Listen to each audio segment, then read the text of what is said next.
The sound of a hammer striking iron against stone echoes across the village square. It is just before dawn on May 2nd, 1597. The village is called Gernsheim, a small community in the Rhine region of what is now Germany. The church of Sankt Nicholas rises above the half-timbered houses, its white walls catching the first gray light of morning. Two men are working on the church's exterior wall, approximately 12 feet above the ground. They are mounting something into the stone. The object is made of iron, roughly 18 inches long, curved like a shepherd's crook, but sharpened to a point at one end. It has been forged specifically for this purpose. It has been blessed by a priest, and in approximately 2 hours, it will be driven through the body of a living woman. A crowd is already gathering in the churchyard below. They have been arriving since before midnight, some traveling from villages 10 miles away to witness what is about to happen. Vendors are setting up stalls, selling bread and beer. Children run between the gravestones, playing games while their parents secure positions with clear sight lines to the church wall. The atmosphere is festive. Expectant, the execution of a witch is entertainment, and this particular execution promises to be memorable. The woman's name is Anna Schreiberin. She is 34 years old. 4 months ago, she was one of the most respected people in this village, a midwife whose hands had delivered dozens of children safely into the world, a healer whose knowledge of herbs had saved lives that physicians had given up on, a neighbor who could be counted on in crisis. Now she is being dragged through the streets in chains, her body broken by weeks of torture, her white shift stained with blood and filth. The same people whose children she delivered stand watching as she passes. The same families she helped through difficult births throw stones and shout accusations. No one intervenes. No one speaks in her defense. No one will. The guards force her to her knees at the base of the platform that has been constructed beneath the hook. A priest reads the formal sentence, but Anna cannot hear the words. Her ears are ringing. Her vision blurs. The pain from her dislocated shoulders radiates through her entire body with every movement. She looks up at the hook mounted on the church wall, gleaming in the morning light, and understands that what she has already endured was merely preparation. What I am about to tell you is the complete story of Anna Schreiberin, not the sanitized version that appears in academic texts about the witch trials. The complete version, reconstructed from fragments that survived destruction, from a diary discovered in 1893, from archaeological evidence uncovered in the 21st century, from church records that were sealed for 4 centuries and only recently opened. What happened to Anna Schreiberin over the next 72 hours has been hidden from history, deliberately hidden. The church records were sealed because what they documented reflected poorly on the institution. The witness accounts were destroyed because they revealed the complicity of an entire community. The methods used to extract her confession were suppressed because they demonstrated that the conviction was not justice but theater. But fragments survived. In places the authorities never thought to look, in private letters, in a physician's notes about the wounds he observed, in the margins of official documents where a scribe recorded details that were not supposed to be recorded, in mass graves where forensic archaeologists found skeletal evidence that confirmed what the written records tried to deny. If you are drawn to real history, the kind that reveals what human beings are truly capable of when systems permit it, subscribe to this channel right now and hit the notification bell. Comment below telling me where in the world you are watching from. I'm always amazed to see how far these stories reach across the world. To understand why Anna Schreiberin is about to die the slowest death the 16th century could devise, we need to go back 4 months, to the night she saved a life and sealed her own fate. February 2nd, 1597. A night so cold that the Rhine has frozen solid for the first time in 20 years. Snow piles against the doors of houses throughout Gernsheim. Most people are huddled around their fires, waiting for the brutal winter to release its grip. Anna Schreiberin is not most people. She is pulling on her warmest cloak, gathering her bag of supplies, preparing to walk 2 miles through knee-deep snow because a farmer's wife named Marguerite has gone into labor 3 weeks early, and the baby is positioned wrong. Anna knows this because the farmer himself appeared at her door 20 minutes ago, breathless and terrified, begging her to come. Anna is 34 years old, widowed for 8 years, childless herself, despite 2 pregnancies that ended in loss. She has been practicing midwifery since she was 19, trained by her mother, who learned from her mother before her. 3 generations of Schreiberin women bringing life into the world. Anna is the last of the line. She knows things that the male physicians do not. She knows that a breech baby can sometimes be turned with the right manipulation. She knows which herbs ease labor pains and which ones can slow bleeding. She knows the signs that indicate a birth is going wrong and the interventions that can save both mother and child. This knowledge has been passed down through women for centuries, refined through practice, tested against the brutal reality of childbirth in an age when 1 in 10 mothers dies delivering. The walk to the farmhouse takes nearly an hour through the snow. By the time Anna arrives, Margaretha has been in labor for 16 hours. The contractions are strong but producing no progress. The baby is breech, feet first instead of head first, and the cord is wrapped around its neck. Without intervention, both mother and child will die. Anna works through the night. She uses techniques no physician would recognize, manipulating the baby's position through the mother's abdomen, reaching inside to unwrap the cord, turning the child degree by degree until the head is positioned correctly. It is brutal, exhausting work. Marguerite screams until she has no voice left. The farmer paces outside the bedroom door, certain he is about to lose his wife. At dawn, a boy is born, healthy, breathing, crying lustily as Anna clears his airways and places him on his mother's chest. Margarethe is weak, but alive. The bleeding, which could have been fatal, responds to the herbs Anna presses against her. The farmer falls to his knees when Anna emerges from the bedroom. He thanks her with tears streaming down his face. He promises her anything, whatever she wants. She has saved his wife and his son. She has performed a miracle. Anna asks only for her usual fee, a few coins, some preserved meat, a measure of grain. The compensation is modest because Anna does not do this work for money. She does it because it is her gift, her purpose, the thing she was born to do.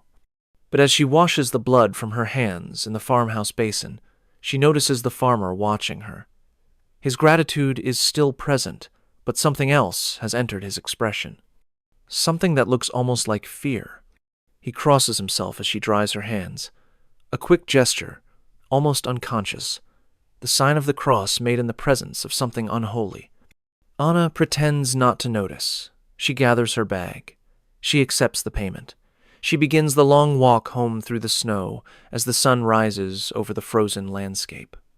The child she delivered that night would grow to be 63 years old. He would have children and grandchildren and live to see the end of the witch trial era in Germany. His mother would tell him, years later, that a woman named Anna saved both their lives on the night he was born. She would not tell him what happened to Anna. Some memories are too painful to pass down. Anna herself had 4 months left to live, and the first accusation was already forming in someone's mind. 3 weeks later, February 23rd, 1597, another summons, another desperate family, another life hanging in the balance. This time, it is not a birth. It is a child already born, already 7 years old, already beloved by parents who have wealth and influence in Gernsheim. The Hoffman family owns the mill that grinds the village's grain. They employ a dozen workers. They have the ear of the local magistrate. They are not people whose tragedy will pass unnoticed. Their son, Wilhelm, has been sick for 2 days. Fever, convulsions. The village physician has already visited and prescribed bleeding, which has produced no improvement. In desperation, Frau Hoffmann sends for the midwife, who everyone knows has other skills. Knowledge of herbs and remedies that the physicians dismiss as peasant superstition, but that somehow work when their learned methods fail. Anna arrives at the Hoffmann house as the church bells strike noon. She is led to the child's bedroom by Frau Hoffmann herself, a woman Anna knows only slightly, a woman who has never needed her services because her 2 children were delivered without complication by the physician. Wilhelm lies in a bed, soaked with sweat. His face is flushed. His body trembles with recurring convulsions. His eyes roll back in his head when the spasms take him. Anna has seen this before. She recognizes the pattern. She knows that some children recover from this fever and some do not, and that there is very little anyone can do to influence which outcome occurs. But she has to try. For 3 days and 3 nights, Anna remains at the Hoffmann house. She prepares infusions of willow bark to reduce the fever. She applies cool cloths when the convulsions come. She drips water into Wilhelm's mouth to prevent the dehydration that kills as many as the fever itself. She sleeps in brief intervals on a chair beside his bed, waking whenever his breathing changes, whenever Frau Hoffmann's weeping grows louder. On the 3rd night, Wilhelm stops breathing. Anna tries everything she knows. She pounds on his chest. She breathes into his mouth. She prays aloud to God and all the saints. Nothing works. The child is dead, 7 years old, gone between one moment and the next while his mother watches and his father stands helpless in the doorway. Frau Hoffmann's grief is a physical thing. It fills the room. It shakes the walls. She collapses over her son's body and screams until servants come running from throughout the house. Anna steps back, giving the family space, preparing to gather her things and leave them to their mourning. Then Frau Hoffmann looks up, and her expression is not grief alone. There is something else in her eyes, something calculating, something that is already transforming sorrow into blame. What did you give him? The question cuts through the chaos. Anna stops mid-movement. The room goes quiet. I gave him willow bark tea for the fever, cool water, lavender to help him sleep. Frau Hoffmann's eyes narrow. She looks at her husband. She looks back at Anna. The accusation has not yet been spoken, but it is present in the room, a poison spreading through the air. Anna goes home, believing the family will grieve and heal. She does not know that before sunrise, Frau Hoffmann will visit the priest. She does not know that the priest has been waiting for exactly this opportunity. Father Conrad has served the parish of St. Nikolaus for 11 years. He is 42 years old, unmarried as his vows require, and possessed of appetites that his vows do not permit. 2 years before the death of Wilhelm Hoffmann, he made his interest in Anna Schreiberin known. It happened after a late-night summons to administer last rites to a dying parishioner. Anna had been present, tending to the dying man's pain with her herbs, while Father Conrad tended to his soul. They walked back to the village together through the darkness. Father Conrad suggested they stop at the rectory for wine. His hand found her arm. His intentions became clear. Anna refused, politely but firmly. She was a widow, not a woman available for such arrangements. She had her reputation to consider. She had her work. Father Conrad's face transformed in the darkness. The friendly priest became something else. He released her arm and walked away without another word. He had never spoken to her directly since. But he had spoken about her. In confessionals where he guided conversation toward the midwife. In sermons where he warned against the dangers of women who possessed unnatural knowledge. In private conversations with the most influential families, where he planted seeds that would later bear fruit. When Frau Hoffmann arrives at the rectory on the morning of February 24th, her son's body not yet cold, Father Conrad is ready. He has been ready for 2 years. All he needed was an accusation from someone respectable, someone whose grief would be believed, someone whose social position would make her testimony credible. Frau Hoffmann provides everything he requires. Over the following 2 weeks, Father Conrad visits households throughout Gernsheim. He does not accuse directly. He merely asks questions. Has anyone else noticed anything strange about Anna Schreiberin? Has anyone experienced misfortune after encountering her? Has anyone seen her doing anything unusual? The questions are designed to plant suspicions that the priest then harvests as accusations. The baker's wife remembers that she still owes Anna money for a difficult delivery 2 years ago. She has been avoiding Anna in the marketplace, embarrassed by the debt. When Father Conrad suggests that perhaps Anna used witchcraft to ensure the debt would never be repaid, the baker's wife finds this explanation more comfortable than her own guilt. She signs an accusation.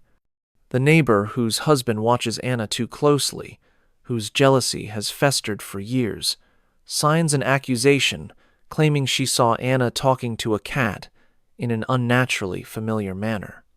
The widow whose sister died in childbirth 10 years ago, a death that was not Anna's fault but that has never been fully processed, signs an accusation claiming that Anna must have caused it through malice. Each accusation feeds the next. Each sign of fear in one household encourages fear in the next. Father Conrad moves through the village like a spider, connecting strands, building a web. What drives the accusations is not simply fear. It is also profit. The laws of the region specify that when a witch is convicted, her property is divided among her accusers and the officials who secured the conviction. Anna owns her house outright. She has savings from years of work. She possesses valuable tools of her trade. The accusers are not merely afraid of her, they are investing in her destruction. Within 2 weeks, 7 women have made formal statements against Anna Schreiberin. The accusations include causing her cows to give more milk than her neighbor's cows, looking at someone who subsequently fell ill, being seen gathering herbs at midnight, knowing things she should not know, consorting with familiar spirits in the form of cats, and causing the death of Wilhelm Hoffmann through witchcraft. Under the laws governing witch trials in the region, 5 accusations from separate households trigger automatic arrest and investigation. Anna has 7. But she does not know this. She has continued her work, unaware that the web has already closed around her. She has delivered another baby. She has treated an elderly man's cough. She has lived her life as if nothing has changed. On March 14th, the magistrate's own daughter complains of stomach pains after eating fish that may have been spoiled. By morning, someone has suggested that the timing is suspicious, that the midwife may have cursed the magistrate's household to prevent investigation. The magistrate, who had been hesitant about pursuing the accusations, suddenly finds his hesitancy evaporated. On March 15th, just before midnight, they come for Anna. The sound wakes her from deep sleep. Horses, many horses. The thunder of hooves on frozen ground, coming closer, stopping outside her door. Anna sits up in bed, disoriented. It is the middle of the night. No one summons a midwife with horses. Something is wrong. The door splinters before she can reach it. Men pour into her small house, filling the single room with bodies and torchlight and shouting. She recognizes some of them. The blacksmith's apprentice. A farmer from the edge of the village. Men she has known for years, now wearing the badges of the night watch and carrying chains. She asks what is happening. No one answers. She is seized by the arms, her nightclothes providing no protection against hands that grip hard enough to bruise. The chains are already prepared, iron shackles that close around her wrists with a finality that makes her stomach lurch. She is dragged toward the door without being permitted to dress, without being permitted to gather belongings, without being permitted to do anything except stumble forward between guards who will not meet her eyes. Outside, the village is awake. Faces appear in windows, lit by candles, watching the procession pass. Anna sees people she knows, the family whose child she delivered last month, the woman whose difficult labor she guided safely through, the elderly couple whose pain she has eased with her remedies. No one speaks, no one intervenes, No one does anything except watch. The journey to Darmstadt, where the regional prison is located, takes 3 hours on horseback. Anna is not given a horse. She is forced to walk, her bare feet on frozen ground, chains connecting her wrists to the saddle of a guard's mount. When she falls, she is dragged until she regains her footing. When she cries out in pain, she is told to be silent. The prison is a stone building attached to the courthouse. Anna is processed without ceremony. Her name is recorded in a ledger. Her possessions, such as they are catalogued. The chain of her nightclothes is noted as evidence of her poverty, or perhaps her wickedness. She is taken down a narrow staircase into the cellars. The cell measures approximately 8 feet by 6 feet. Stone walls weep moisture. Straw on the floor is rotted and stinking. A bucket in the corner serves as the only sanitation. The darkness is nearly complete when the guard takes his torch and leaves her alone with the rats. Anna spends that first night certain that morning will bring explanation, perhaps even apology. This must be a mistake. She is a midwife, a healer, a respected member of her community. Someone has made an error. Someone will correct it. Morning brings something else entirely. Morning brings the Inquisitor. His name is Heinrich Schultheis. He is 53 years old.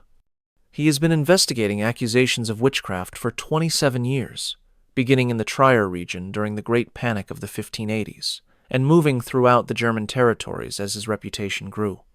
He has personally overseen more than 200 witch trials. He has secured confessions in every single case. 100%. That is his record. Every person he has investigated has confessed to witchcraft. Every single one. When he enters Anna's cell on the morning of March 16th, he does not look like a monster. He looks like someone's grandfather. Gray hair thinning at the crown, a slight stoop to his shoulders. Kind eyes that seem to offer sympathy for the situation she finds herself in. He introduces himself with courtesy.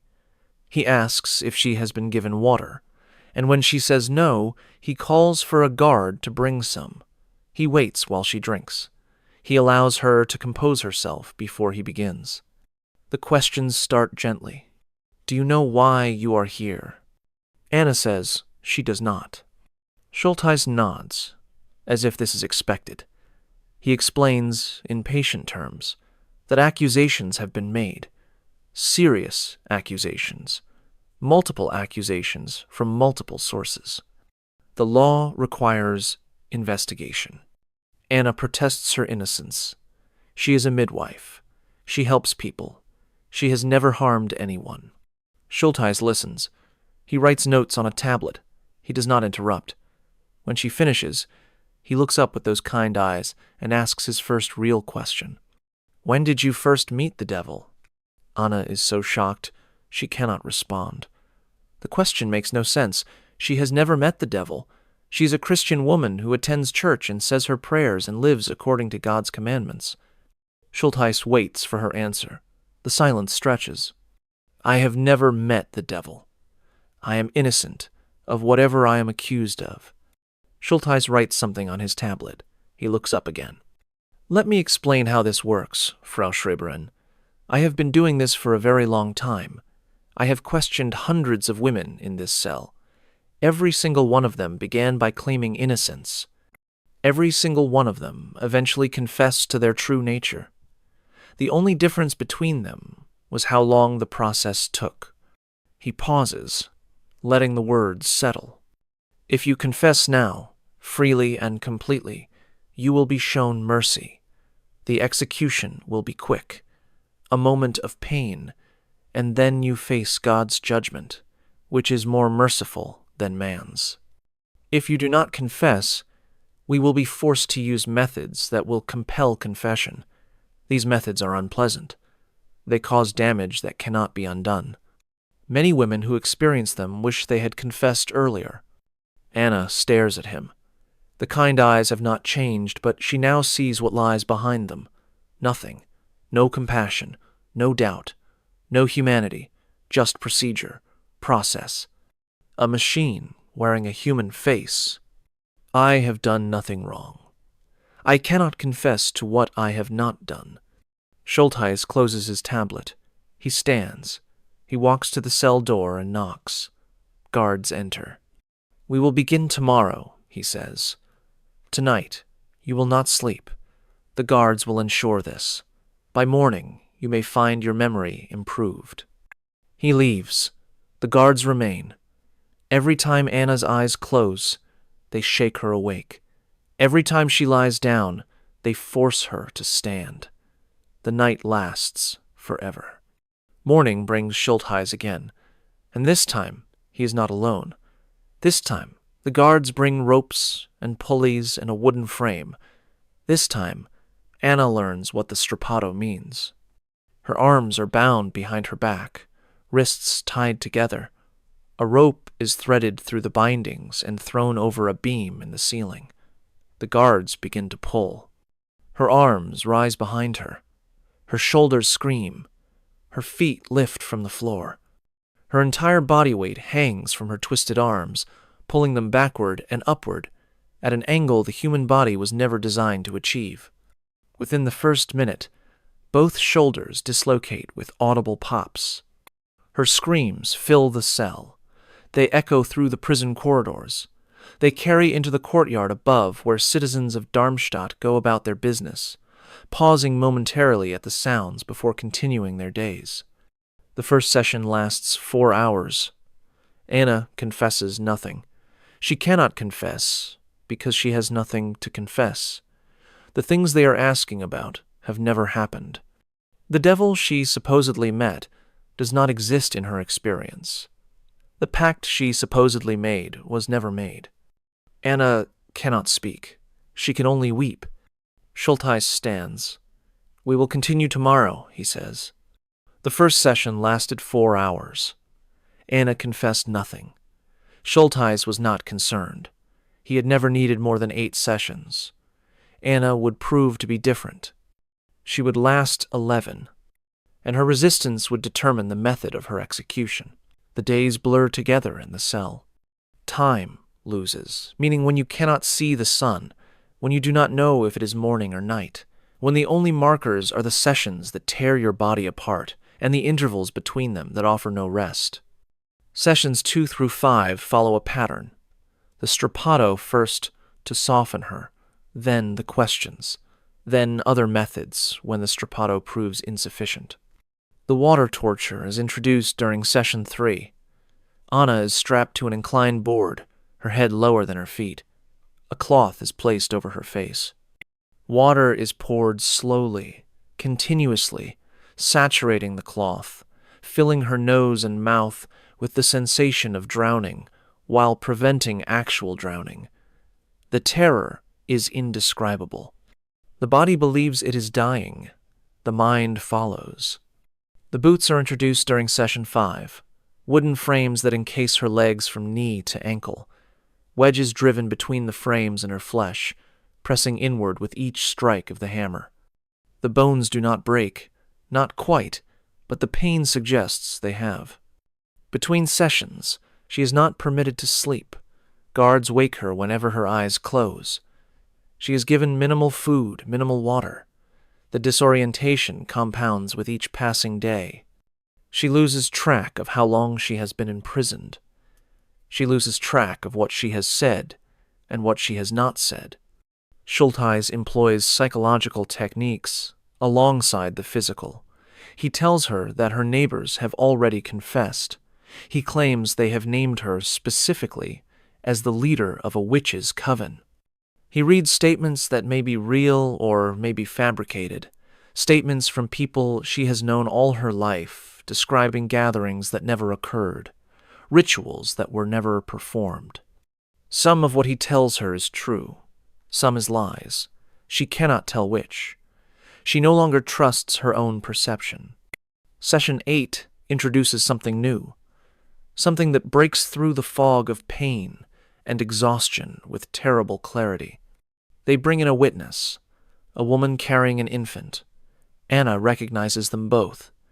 It is Margarethe, the farmer's wife, and the baby boy Anna delivered 4 months ago. The child she saved on that freezing February night. Margarethe will not look at Anna directly. She stares at the floor while she speaks her testimony. The words are rehearsed, mechanical, clearly coached. The midwife cursed my child while he was still in my womb. She put her hands inside me and whispered words I could not understand. My son has been sickly since birth. The curse is upon him. The baby in her arms looks healthy, thriving. Nothing like the cursed child Margarethe describes, but the testimony is being recorded. The testimony will be used. Schultheis dismisses the witness. He turns to Anna. "You see how it is," he says. "Even those you helped have turned against you. There is no one who will speak for you. There is no one who believes your innocence. You are alone." Anna looks at the door through which Margarethe has just exited.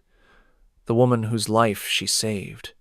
The baby she delivered through skill and determination. Both of them now weapons to be used against her.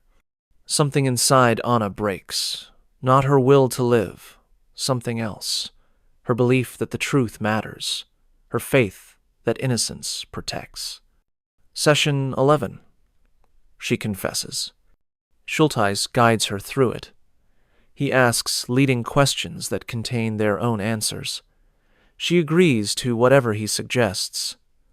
Yes, she met the devil. Yes, he appeared as a handsome man at a crossroads. Yes, she made a pact. Yes, she attended gatherings where witches danced and performed obscene rituals. Yes, she used her knowledge to curse rather than heal. The confession takes 3 hours. Schultheis records every word. When he asks for names of other witches, Anna provides them. She names women from her village, women she knows. Women who have done nothing wrong except exist in the wrong place at the wrong time. She names 7 women. She condemns them to the same fate she faces. She does this because she cannot endure anymore, because her body has been destroyed, because her mind has been broken, because she would say anything, name anyone, to make the pain stop. When the confession is complete, Schultheis thanks her for her honesty. He tells her she has done the right thing. He tells her God will show mercy. The torture stops. She is given food, water, a blanket. She is allowed to sleep for the first time in what she thinks might be weeks.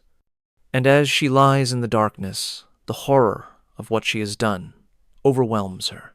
7 names, 7 women, 7 lives she has destroyed to save what remains of her own ruined life. The relief of confession lasts approximately 2 hours. Then the full weight of her betrayal settles onto her chest, heavier than any physical torture. She will carry those names to her death and beyond. April 28th, 1597. The courtroom in Darmstadt is packed with spectators who have waited since dawn for admission. The trial of Anna Schreiberin has drawn attention from throughout the region. Witch trials are common, but this one involves a respected midwife from a prosperous village. The drama is irresistible. Anna is brought in through a side door. She can barely walk. Her shoulders have never properly healed from the dislocations. Her legs are swollen and discolored from the boots. She has lost perhaps 30 pounds since her arrest 6 weeks ago. She looks like a corpse that has not yet stopped moving. The crowd murmurs as she enters. Some people gasp at her condition. Others nod with satisfaction, seeing the marks of torture as confirmation of guilt. Surely an innocent woman would not have been treated so harshly. Surely the authorities know what they are doing. The evidence is presented first. The 7 original accusations from women in Gernsheim. The testimony of Frau Hoffmann regarding the death of her son. The statement from Margarethe and other women Anna delivered. The expert analysis from Schultheis regarding the signs of witchcraft he observed during interrogation. Then comes the confession. A clerk reads it aloud in its entirety. The words Anna spoke under torture, now presented as voluntary admission. The details about meeting the devil, the description of the pact. the account of witch gatherings, the names of other accused. Anna listens to her own voice coming from the clerk's mouth. The words are hers, but not hers. They describe events that never happened, beliefs she never held, crimes she never committed. The confession is a fiction created under agony, and now it is being presented as truth. When the reading is complete, the judges ask if she has anything to say. Anna stands. The effort nearly collapses her. She grips the rail in front of her with hands that tremble uncontrollably. I recant my confession. The courtroom falls silent. Everything I confessed was false. I confessed because I could not endure more torture. I named innocent women because I was told to name someone. I have never met the devil. I have never attended any gathering of witches. I have never harmed anyone through witchcraft or any other means. I am innocent. The silence stretches for several seconds. Then the chief judge responds. Recantation of a confession obtained through proper judicial process is itself evidence of demonic influence. The devil is working through you even now, trying to save his servant from justice. Your recantation is noted and will be added to the evidence of your guilt. Anna sways. She understands now that there is no escape. The system is designed so that confession condemns, and denial of confession also condemns. There is no correct answer. There is no path to acquittal. The verdict was determined before she entered this room. The judges deliberate for approximately 1 hour. When they return, the chief judge reads the verdict. Guilty of witchcraft. Guilty of congress with the devil. Guilty of murder of Christian children through maleficent magic. Guilty of conspiracy with other witches to harm the community. The sentence follows. Death by the hook. Anna does not react when the sentence is read. She has moved beyond reaction. She has moved beyond fear. She stands motionless while the courtroom erupts in cheers and shouts, while spectators congratulate each other on the successful prosecution, while the judges file out and the guards approach to return her to her cell. One thought occupies her mind as they drag her away. She has heard of the hook. Everyone in the region has. It is reserved for the worst cases. Witches who killed children. Witches who caused crop failures. Witches whose crimes were considered so severe that ordinary execution was insufficient. She would be the 17th person executed by this method in the Rhineland. She would be the first whose death would take more than 2 days. To understand what Anna Schreiberin faces, you need to understand what the hook is and what it does. The practice originated in Germanic regions during the 15th century, though similar methods existed earlier in other parts of Europe. It was considered an appropriate punishment for crimes involving betrayal of sacred trust, particularly witchcraft committed by those who were supposed to serve the community. The hook itself was a piece of iron, approximately 18 inches long, curved like a shepherd's crook. The straight end was sharpened to a point. The curved end was designed to bear weight. The entire implement was forged by specialists who understood exactly how it would be used. The hook was typically mounted on the exterior wall of a church, a city gate, or another prominent public building. The location was chosen for maximum visibility. The condemned would hang in plain sight of anyone passing by, a living lesson about the consequences of sin. The method of application varied by region, but the most common approach in the Rhineland was insertion through the flesh behind the collarbone. The executioner would position the victim, drive the sharpened point through the muscle and tissue, push until the curved portion emerged on the other side, then lift the victim by the hook and secure it to the wall mounting. The hook avoided major blood vessels. This was intentional. A severed artery would cause rapid death, defeating the purpose of the punishment.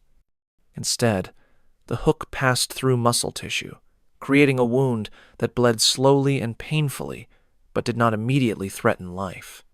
Once secured to the wall, the The victim's entire body weight was supported by the hook through their flesh. Any movement caused the metal to shift, tearing tissue, widening the wound, increasing pain. Victims learned quickly to remain as still as possible, but complete stillness was impossible. Breathing caused movement. Heartbeat caused movement. Life itself caused movement. Death came eventually from several possible causes: exposure to the elements, dehydration, shock from pain and blood loss, infection of the wound. Some victims died within 12 hours. Others lasted 48 hours or more. The record in the region was a man who survived on the hook for 6 days before finally succumbing.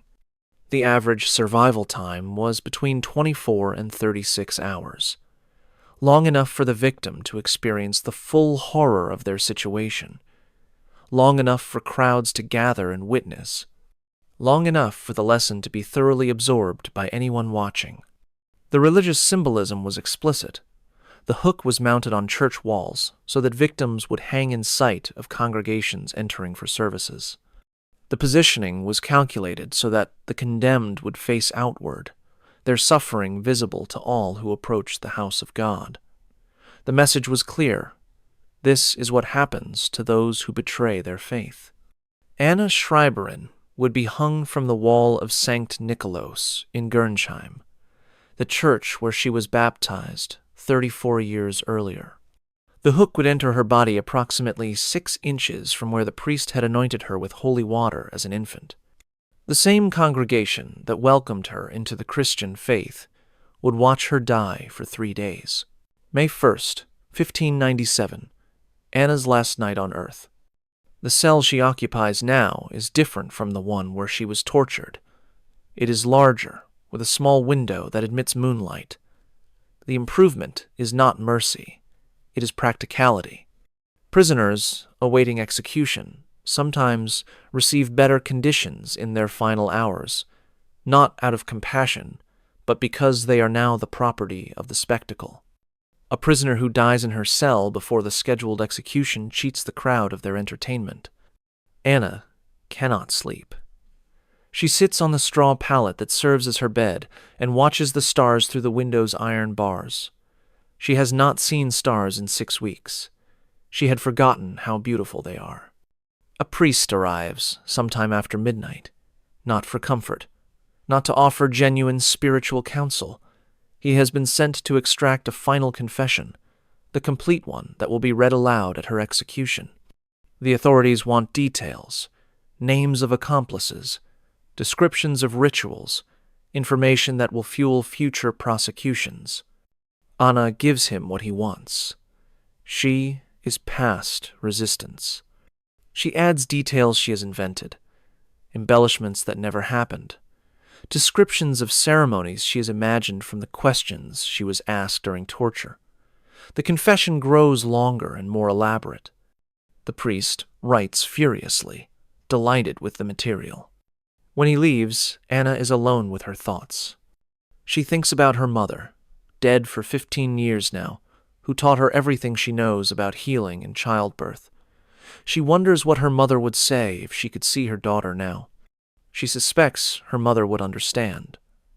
The women in her family have always known that their knowledge was dangerous, that helping too successfully could be as perilous as failing. She thinks about the children she has delivered. Dozens of them, scores. Children who are now young adults, who have children of their own, who exist in the world because Anna's hands guided them safely into life. She wonders if any of them know that the woman who brought them into the world is about to die on a hook. She thinks about the husband she lost 8 years ago, a good man who caught a fever during harvest season and was dead within a week. She has missed him every day since. Tonight, she is almost grateful that he did not live to see this. Almost. She thinks about the women she named. 7 women who are now in cells like this one, facing torture, facing accusations they cannot disprove. Some of them are people she has known all her life. Some are mere acquaintances whose names surfaced in her broken mind when Schultheis demanded more names. She has condemned them all. She will die knowing she has condemned them all. She does not sleep. She watches the stars wheel slowly across the fragment of sky visible through her window. She prays, though she is no longer sure anyone is listening. She does not pray for rescue. She does not pray for mercy. She prays for it to be quick. The dawn comes eventually. It always does. The cell door opens. Guards enter. Behind them stands Father Conrad, the priest who set this entire machinery in motion, wearing the satisfied expression of a man whose patience has been rewarded. "It is time," he says. Anna stands without assistance. She will not give them the satisfaction of dragging her. Not yet. She will walk out of this cell on her own feet. The guards are surprised by her steadiness. They expected weeping. They expected pleading. They got a woman who has passed beyond such things into a strange calm that they cannot understand. Her last words, recorded by the priest who accompanied her, were spoken as she stepped through the cell door into the corridor that would lead to her death. "I go to God, who knows I am innocent." The walk from the prison to the church was approximately 400 steps. Anna counted every one. When she reached 300, she could see the hook. It had been polished until it gleamed in the morning sunday. The route from the courthouse in Darmstadt to the village of Gernsheim is 12 miles. Normally, this distance would be covered in 3 or 4 hours by wagon. For Anna Schreiberen's final journey, it takes 7 hours. This is by design. The procession moves slowly so that crowds can gather along the route. Riders have been sent ahead to announce the timing. Villagers from communities along the way line the road, waiting to witness the condemned witch pass by. The journey itself is part of the punishment, a prolonged display that extends the spectacle beyond the execution itself. Anna is placed in an open cart, standing, her hands bound to a post behind her, so she cannot sit or fall. She is dressed in a plain white shift, the garment of the condemned. Her hair, unwashed for 6 weeks, hangs in matted clumps. Her face is gaunt, her eyes hollow, her body swaying with every bump in the road. The crowd's reaction varies as the cart passes through different communities. In some villages, people stand in silence, watching with expressions that are difficult to read. In others, the mood is festive, almost celebratory. Children throw rotten vegetables. Adults shout insults. The accusations from her trial are read aloud at each stop, refreshing the crowd's understanding of why this woman deserves what is about to happen to her. Anna recognizes some faces along the route. A woman she helped through a difficult birth 3 years ago, now standing with her healthy child, watching Anna pass without expression. A farmer whose wife died in childbirth despite Anna's best efforts, his face twisted with something that might be satisfaction.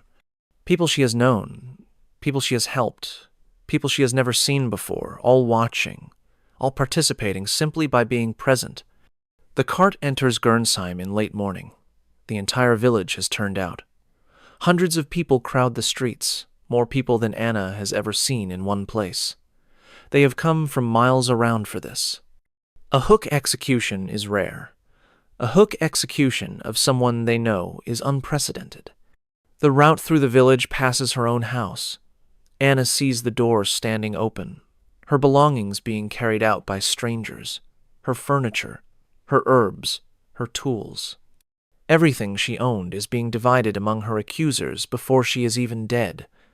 The legal process of condemnation includes immediate transfer of property to those who brought the accusations. She sees Frau Hoffmann standing at the front of the crowd, watching with an expression of grim satisfaction. The woman whose son Anna could not save. The woman whose grief transformed into accusation. The woman who will receive Anna's house as compensation for her loss. She sees the baker's wife, who owed Anna money and now owes nothing because you cannot owe a debt to a convicted witch. She sees the neighbor whose jealousy poisoned her mind. She sees the women she delivered, the children she saved, the families she helped through crisis after crisis. No one speaks in her defense. No one calls out that this is wrong. No one does anything except watch. The cart turns the final corner, and the church comes into view. Sankt Nikolaus. The white walls bright in the midday Sunday, the steeple rising toward heaven. And there, mounted on the wall at the height of perhaps 12 feet, the hook. It catches the light and gleams. The cart stops at the base of a wooden platform that has been constructed overnight. The platform rises 8 feet off the ground, providing the executioner working space while ensuring the crowd has an unobstructed view. Guards drag Anna from the cart. Her legs nearly buckle, but she forces them to hold her weight. She will not collapse. Not yet. The priest begins reading the formal sentence. Anna does not hear the words. Her eyes are fixed on the hook above her, on the iron that will enter her body, on the wall she will hang from until she dies. The executioner waits at the top of the platform. He has performed this execution 4 times before. He knows exactly how to position the hook for maximum survival time. The longer she lives, the more effective the lesson. The body's response to the hook is immediate and comprehensive. Anna's muscles spasm involuntarily, trying to find a position that reduces the pressure on the wound. There is no such position. Every movement causes the hook to shift, tearing additional tissue, widening the channel it has created through her body. The pain intensifies with each attempt to escape it. She tries to reach for the wall behind her, thinking perhaps she can push against it, relieve some of the weight. Her arms will not obey her. The damage from weeks of torture has left them nearly useless. She succeeds only in swinging slightly on the hook, a movement that produces fresh agony and draws murmurs from the crowd below. The bleeding is steady, but not catastrophic. The executioner positioned the hook correctly, avoiding the major vessels that would have caused rapid death. Instead, Anna bleeds slowly, the blood running down her body, soaking her shift, dripping from her bare feet onto the platform below. The crowd watches with the attention of people observing a complicated performance. Some commentary is audible from Anna's position on the wall, speculation about how long she will last, observations about her behavior, comparisons to other hook executions that older spectators remember. Children are present. Their parents have brought them specifically to witness what happens to witches. The lesson is being passed to the next generation. The fear is being cultivated in young minds. By midday, the initial screaming has subsided into something quieter. Anna's voice is destroyed. She can manage only whimpers now, sounds that escape her with each breath, continuous background noise to her suffering. The sun reaches its peak and begins to descend. The afternoon brings heat that the spring morning had not promised. Anna's throat burns with thirst. Her lips crack. Her tongue swells in her mouth. A child in the crowd asks if someone will give the witch water. The child's mother shushes her. Offering comfort to the condemned would be interfering with God's judgment. The child does not ask again. As evening approaches, some of the crowd disperses. They have seen enough. They have other obligations. They will return tomorrow. But a core group remains, settling in for the night with blankets and provisions, determined to witness the complete spectacle. Torches are lit as darkness falls. The flames cast dancing shadows across Anna's suspended body. She has stopped making sounds now. Her eyes are closed. For a moment, some watchers think she has died already, surprisingly quickly. Then she moves, a small shift of her weight, a fresh trickle of blood, a confirmation that she is still alive, still suffering, still hanging from the church wall where she was baptized 3 decades ago. The first night is longer than the day. Anna drifts in and out of consciousness. When she is aware, the pain is everything. When she fades, she dreams of things that never happened, and people who are not here. She sees her mother. She sees her husband. She sees children she delivered, healthy and grown, come to thank her for their lives. The dreams are brief. The pain always brings her back. Dawn of the second day finds her still alive, still bleeding, still hanging. The crowd has grown overnight. Word has spread that the witch is lasting longer than expected. People want to see for themselves. They want to be present when death finally comes. But death is not ready. Not yet. The platform is rough wood, hastily constructed, already stained from preparations that occurred before Anna's arrival. The executioner stands at its center, a man in his 40s with the thick arms of someone who works with heavy objects. His face shows no expression. This is work, nothing more. Beside him is his assistant, younger, nervous, holding the iron hook that will end Anna's life. The assistant has never participated in a hook execution before. His hands are trembling. The formal reading of crimes takes approximately 15 minutes. Every accusation, every detail of the confession, every name of the women Anna condemned under torture. The crowd listens with the attention of people absorbing a story, reacting at appropriate moments, gasping at the worst details, murmuring approval when the sentence is repeated. When the reading concludes, the priest asks Anna if she wishes to confess one final time. This is tradition. The condemned is offered one last opportunity to unburden her soul before facing God's judgment. Anna says nothing. Her silence is noted. The priest shakes his head sadly, as if her refusal to speak confirms everything that has been said about her. He steps back. The executioner steps forward. 2 guards seize Anna by the arms and force her up the platform stairs. Her legs give out on the 3rd step, and they drag her the rest of the way. At the top, they position her facing the church wall. Her back is to the crowd. They will not see her face during what comes next. The executioner's assistant hands over the hook. It is heavy, perhaps 5 pounds of iron, cold despite the spring sunshine. The executioner examines it briefly, running his thumb along the sharpened point, satisfying himself that it is ready. He approaches Anna from behind. He places one hand on her shoulder to hold her steady. With the other hand, he positions the hook's point against the back of her neck, approximately 2 inches below the base of her skull, slightly to the left of her spine. The crowd falls silent, hundreds of people holding their breath. The executioner drives the hook forward. The point enters Anna's body with a sound like a blade cutting through meat. It passes through the muscle of her neck, through the tissue between her bones, and emerges at the front of her body just below her collarbone. Blood begins flowing immediately, running down the white shift, staining the platform beneath her feet. Anna's scream is unlike anything the crowd has heard before. It is not the scream of someone in pain. It is the scream of someone experiencing the transformation from person to object, from living being to example. The executioner works quickly now. He grasps the curved end of the hook where it emerges from Anna's chest and uses it as a handle to lift her entire body. She is light after weeks of near starvation.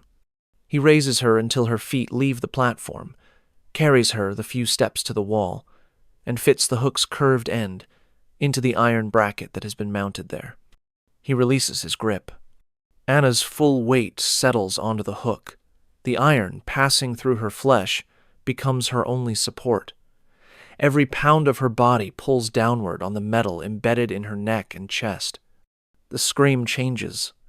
It becomes something rhythmic, a cry that pulses with her heartbeat, that rises and falls with her breathing, that continues without pause, because the pain does not pause, will never pause, will continue until her body finally surrenders. The executioner descends from the platform. His work is complete. The crowd remains, watching, as the first hour of Anna's death begins. The sun rises on May 3rd, 1597, and Anna Schreiberin is still alive. This is unusual. Most hook victims succumb during the first night.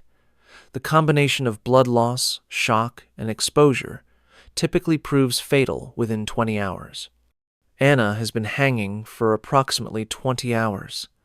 She shows no sign of imminent death. The crowd that gathers on the second morning is larger than the first day's. Word has spread throughout the region. A witch who survives the hook for more than a day is a spectacle worth traveling to see. Some people have come from villages 20 miles away. Anna is no longer recognizable as the woman she was. Her face is swollen, distorted by gravity, pulling blood and fluid downward. Her arms hang limp at her sides. Her white shift is brown with dried blood. Flies have discovered her, clustering at her wounds, crawling across her face. She is not unconscious, but she is not fully aware either. Fever has set in overnight. The wound is already showing signs of infection. Her body temperature is climbing. Her thoughts have become disconnected, fragmented, separated from reality. She sees things that are not there. She speaks to people who are not present. She calls out names, some of which the crowd recognizes as people from the village, some of which mean nothing to anyone listening. The watchers interpret these utterances as evidence of her demonic connections.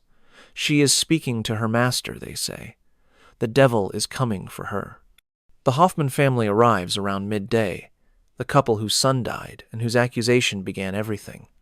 They position themselves at the front of the crowd, directly in Anna's sightline, though she no longer seems capable of seeing anything clearly.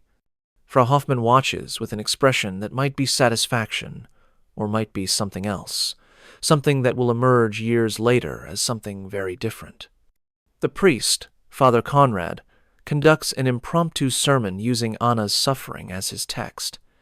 He speaks about the wages of sin. He speaks about the mercy of God compared to the justice of man.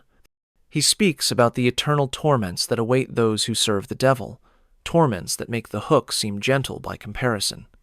Anna does not hear the sermon. She is somewhere else now, somewhere inside her own failing body, somewhere the words cannot reach. The second night is worse than the first. Anna's fever climbs. Her body convulses periodically, each convulsion causing the hook to tear fresh tissue. The bleeding increases. The crowd thins as darkness falls, but the core of dedicated watchers remains. Someone brings a lantern close to examine her face. Her eyes are open but see nothing. Her lips move but produce no sound. The examination confirms that she is still alive, barely, clinging to existence through some mechanism that no one can explain. The observer reports to the crowd that the witch must be sustained by demonic power.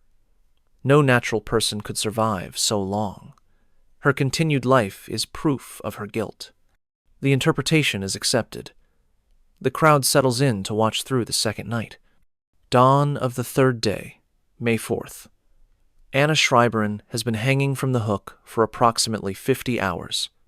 She is dying now. Everyone can see it. The change that precedes death has settled over her features. Her breathing has become irregular, gasping.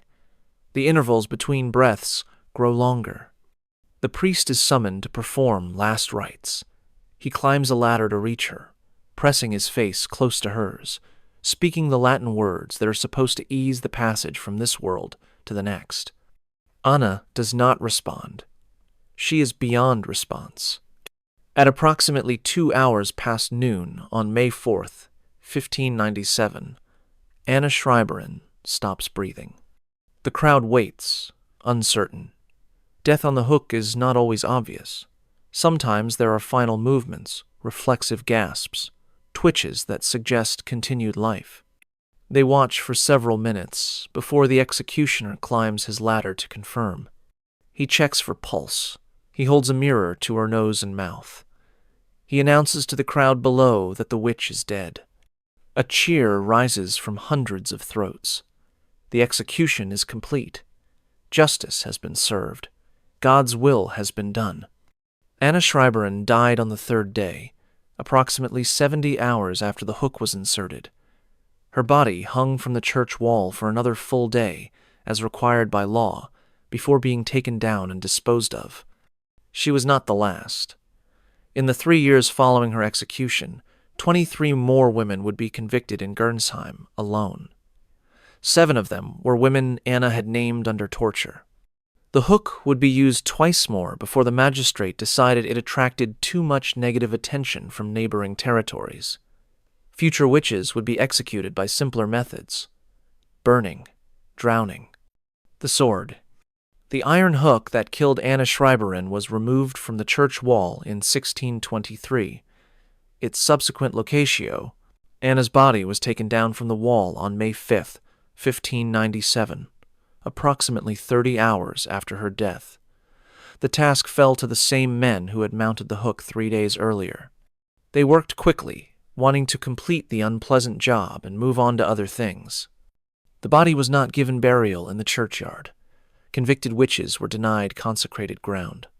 Instead, Anna's remains were transported to a field outside the village, a location used for disposing of criminals, suicides, and others deemed unworthy of proper burial. She was placed in a shallow grave without ceremony, without marker, without any acknowledgement that a human being had been deposited there. Her property was divided as the law required. Frau Hoffmann received the house as the primary accuser.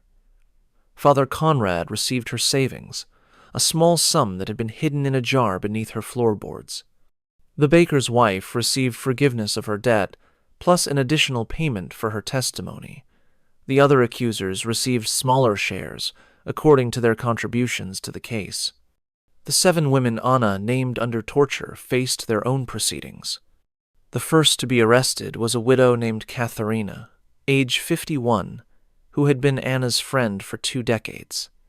Under torture, Katharina confessed to everything she was accused of and named 4 additional women.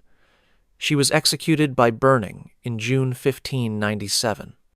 The second was a midwife named Elizabeth, age 43, who had trained alongside Anna and practiced in a neighboring village. Elizabeth resisted torture longer than Anna had, lasting 14 sessions before breaking. She was executed by drowning in August 1597. 2 others died in prison before their trials could be completed. 1 from injuries sustained during torture. 1 from an illness that swept through the cells in autumn of that year. The remaining 3 were held for varying periods before eventually being released. The witch panic that had gripped the region began to subside in 1599, not because people stopped believing in witches, but because the accusations had begun reaching into families with political connections. When the magistrate's sister was accused, suddenly the standards of evidence became more demanding. Cases were dismissed. Prisoners were freed. The machinery ground to a halt. But for Anna and the others who died before that shift occurred, the changed standards came too late. Father Conrad was transferred to another parish in 1603. The official reason was administrative reorganization. The unofficial reason was that too many questions were being asked about his role in initiating witch accusations. He died in 1612 of a disease contracted through activities that his vows prohibited. His death was noted in parish records without elaboration. Frau Hoffmann lived in Anna's house for 7 years before selling it and moving away. Her husband had left her in 1601, unable to continue living with a woman whose grief had transformed into something that disturbed him. She died in poverty in a village 30 miles from Gernsheim, having outlived all her children. Her final years were marked by what witnesses described as profound melancholy and frequent tears. Heinrich Schultheis, the inquisitor who extracted Anna's confession, continued his work for another decade. He oversaw perhaps 50 more witch trials before being dismissed from his position in 1608. The dismissal was officially for financial irregularities, accusations that he had been enriching himself beyond his legal share of confiscated property. He died in 1614, unpunished by earthly authorities, convinced to the end that his work had been righteous. The child Anna delivered on that freezing February night in 1597, the boy whose birth had seemed like such a triumph, grew to adulthood never knowing who had brought him into the world. His mother never told him. The knowledge was too painful, too complicated, too bound up with events she could not explain. He lived to be 63 years old. He had children and grandchildren. He died in 1660, having outlived the witch trial era entirely. His descendants still live in the region. They do not know that their ancestor was delivered by a woman who was executed as a witch 4 months after his birth. Most documentation of Anna Schreiber's case was destroyed. The church records were sealed in 1623 when the parish priest of that era decided that detailed accounts of hook executions reflected poorly on the institution. The court records were lost during the 30 Years' War when armies swept through the region, burning and looting indiscriminately. The testimony of witnesses was never compiled because no one thought it worth preserving. For centuries, Anna existed only as a name in a list of executed witches, one of thousands recorded in fragmentary regional documents. Her story was forgotten because there was nothing to remember it by. Then, in 1893, a private collection of documents was donated to a library in Frankfurt. Among the papers was a diary kept by a man named Johann, who had been a young clerk in Darmstadt during Anna's trial. Johann had recorded what he witnessed in personal notes that were never intended for official use. His diary describes the trial in detail: the accusations, the confession, the recantation, Anna's appearance when she was brought before the judges, the crowd's reaction, the sentencing. He also describes the execution itself, which he attended out of what he called professional obligation. Johann's account is the most complete record of Anna's final hours. He describes her procession through the village. He describes the platform and the executioner. He describes the moment of insertion, the sounds she made, the way she hung from the wall. He describes returning on the 2nd and 3rd days to observe her continued survival. His final entry about Anna is dated May 4th, 1597. The witch Schreiberin died today at approximately 2 hours past noon. She lasted longer than any previous hook execution in my memory. The crowd interpreted this as evidence of demonic power sustaining her. I do not know what to believe. I only know that I watched a woman die over 3 days, and that the sounds she made will stay with me for the remainder of my life. I do not think I will attend another hook execution.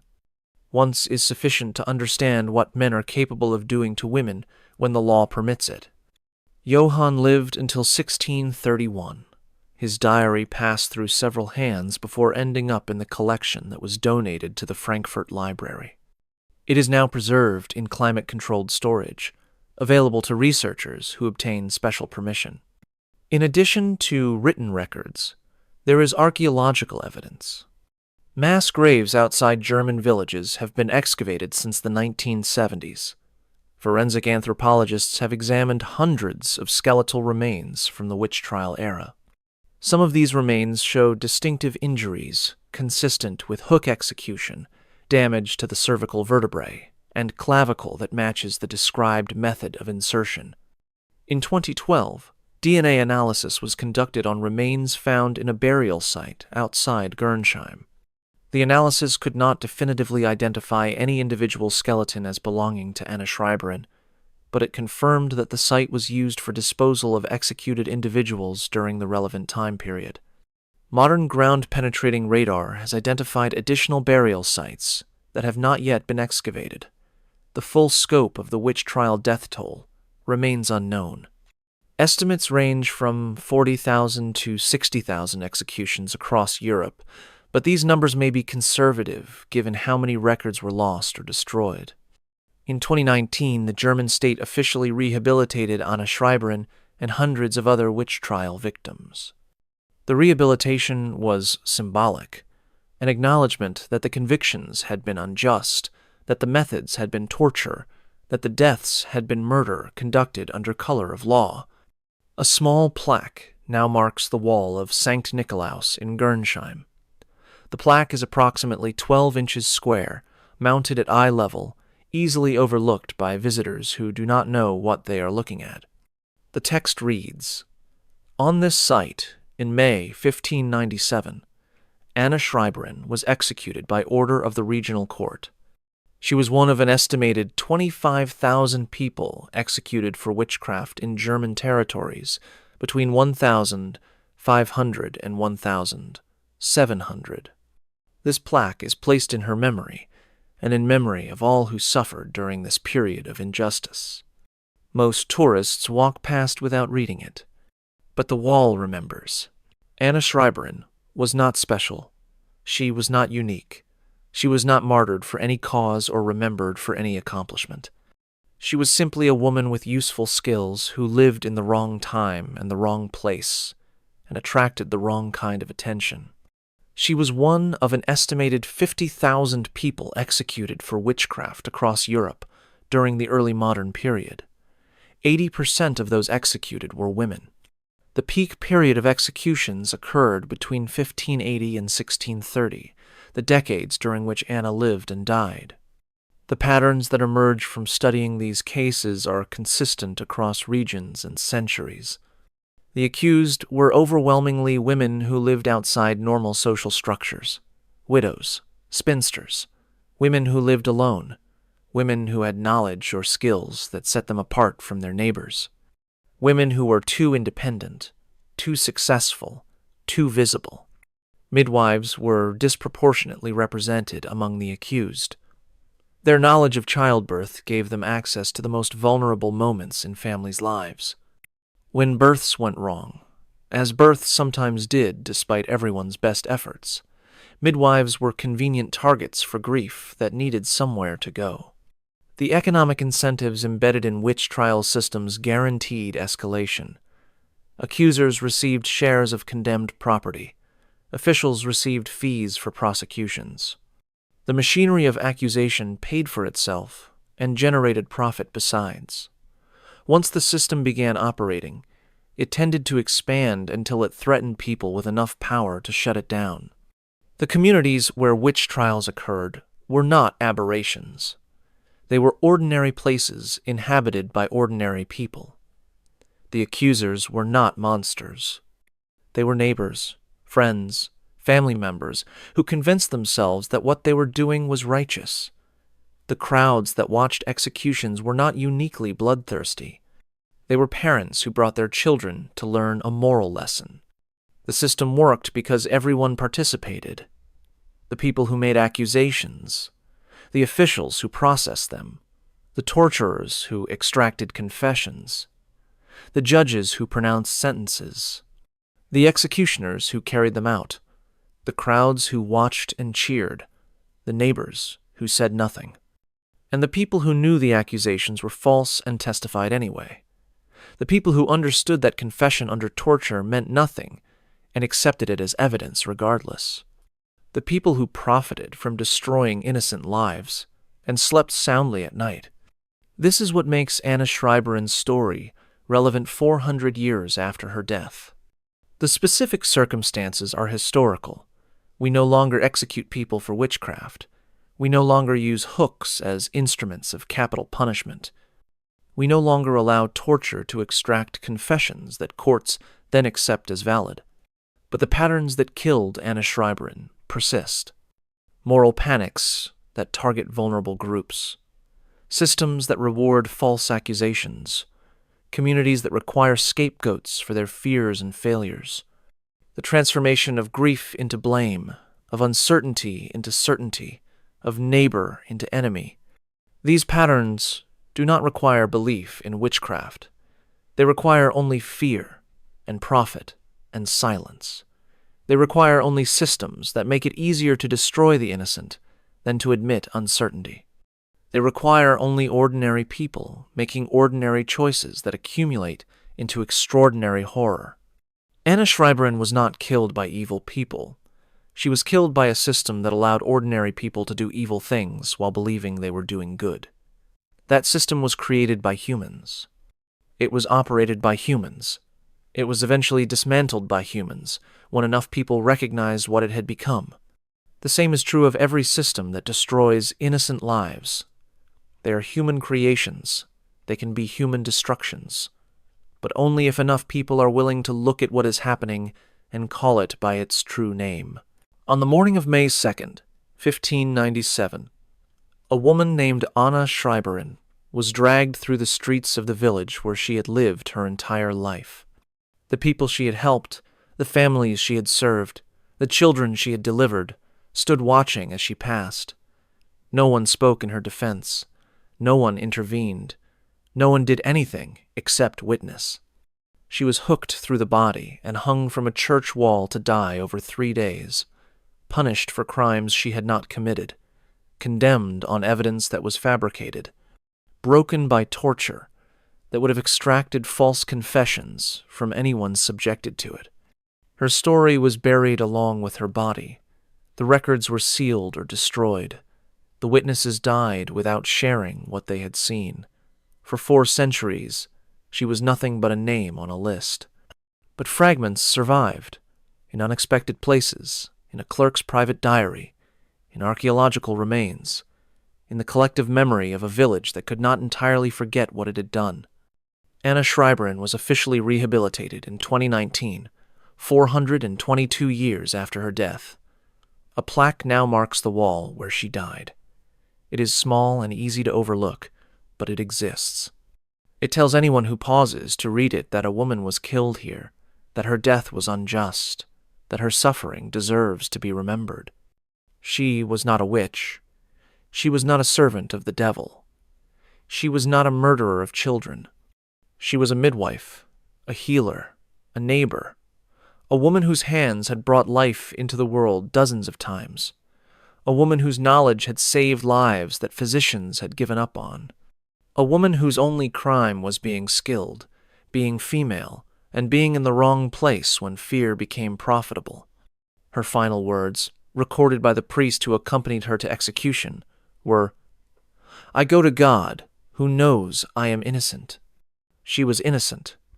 The system that killed her knew she was innocent, in the ways that matter.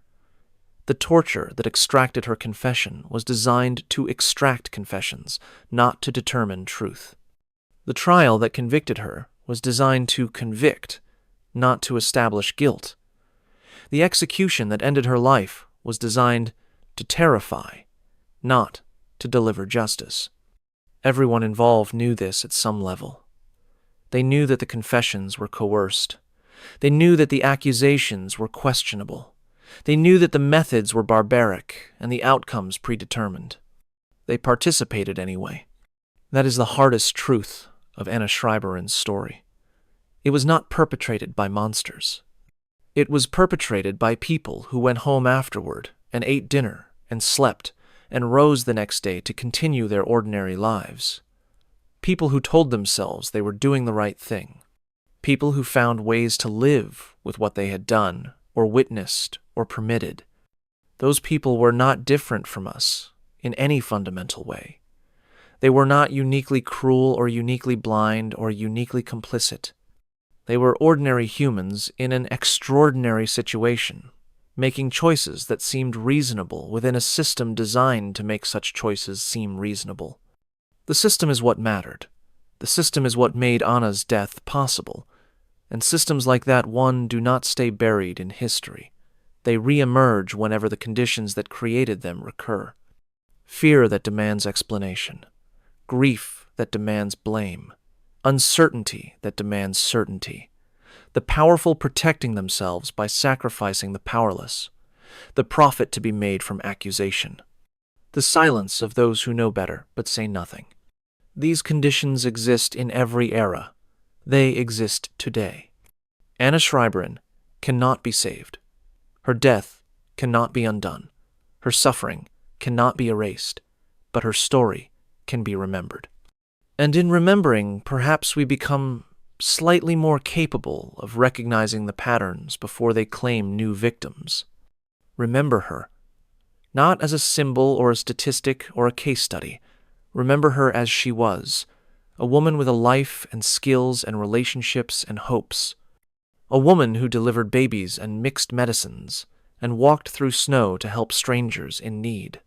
A woman who existed in full human complexity before the system reduced her to a witch.